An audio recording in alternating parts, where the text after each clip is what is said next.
আমি এখন এমন একজন ব্যক্তির সাথে বসে আছি যিনি পায়ে হেঁটে পবিত্র মক্কায় হজ পালন করতে যাবেন।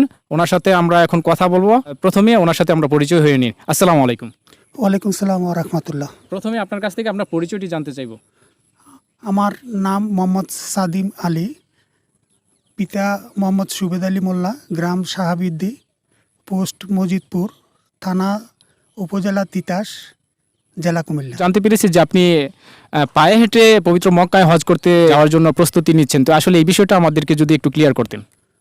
আমি বেসিক্যালি একজন খেলোয়াড়, বিভিন্ন খেলাধুলা জীবনে করে আসতেছি। বর্তমানে আমি ম্যারাথন রানের সাথে সম্পৃক্ত। ম্যারাথন রান করতে যাইয়া আমার প্রতিদিন 20 থেকে 30 কিলোমিটার পর্যন্ত রান করতে হয়। তো এই রান করতে করি প্রত্যেক দিন, যেহেতু এটা করতে হয়, তো ভাবতেছি যে অবস্থা এই চর্চাটা আমি আল্লাহর রাস্তার দিকে করব এবং হজ করব। পায়ে হেঁটে মক্কায় যাওয়ার জন্য কি ধরনের প্রস্তুতি গ্রহণ করেছেন বা কি ধরনের প্রস্তুতি নেওয়া প্রয়োজন বলে মনে করেন? আমি এইভাবে সাধারণত 20 থেকে 30 কিলোমিটার রান করি। তো মনে করলাম হাঁটলে তো আরও ইজি হবে বিষয়টা, তো 40-50 করে আমি ডেলি হাঁটবো। আমি সহজভাবে ইনশাল্লাহ হজ পালন করতে পারবো, আর আমার জন্য তেমন কঠিন হবে না। আর অনেকে মনে করে যে অবস্থা কঠিন করা বা কষ্ট করে হজ করাটা, আমি যে কাজ করি এটা আমার কাছে কষ্ট মনে হয় না, আমি কষ্ট বোধ করি না। কিন্তু যারা এই কাজ না করে তাদের কাছে এটা কষ্টদায়ক বলে মনে হয়। আমি এটা সহজই মনে করি এবং আল্লাহ চায় তো আল্লাহর রহমত করলে আমি ইনশাল্লাহ হজ পালন করতে সক্ষম হব।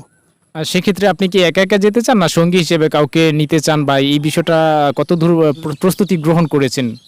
আমি আমার সঙ্গীর যে নিতে হবে এমন কোনো নাই। আমি একা হইলেও আমি দৃঢ়তার সহিত করতেছি যে অবস্থা আমার কোনো সমস্যা হবে না ইনশাল্লাহ। আল্লাহর রহমতে আমি আমার লক্ষ্যে পৌঁছতে পারবো।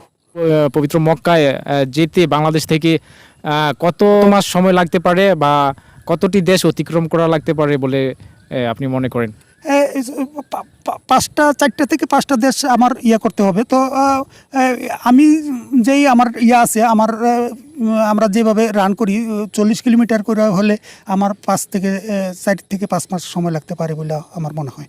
মক্কায় পায়ে হেঁটে হজ করতে যাওয়ার জন্য প্রতিকূল অবস্থার সম্মুখীন হতে পারেন কিনা, এই ধরনের কোনো আশঙ্কা রয়েছে কিনা? এগুলো নিয়ে আমি চিন্তা করি না, কেন আল্লাহর উপর ভরসা রাখতেছি। প্রতিকূল ও অনুকূল হয়ে যাবে যদি আল্লাহর রহমত করে, আর আল্লাহর রহমত না করলে অনুকূল ও প্রতিকূল হয়ে যেতে পারে। আমি আল্লাহর উপর দৃঢ় বিশ্বাসী বা দৃঢ় আস্থা রাখি।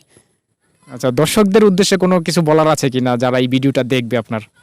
সবাই আমার জন্য দোয়া করবেন যাতে আল্লাহ পাক আমাকে রহমত করে, এটাই আমার কামনা।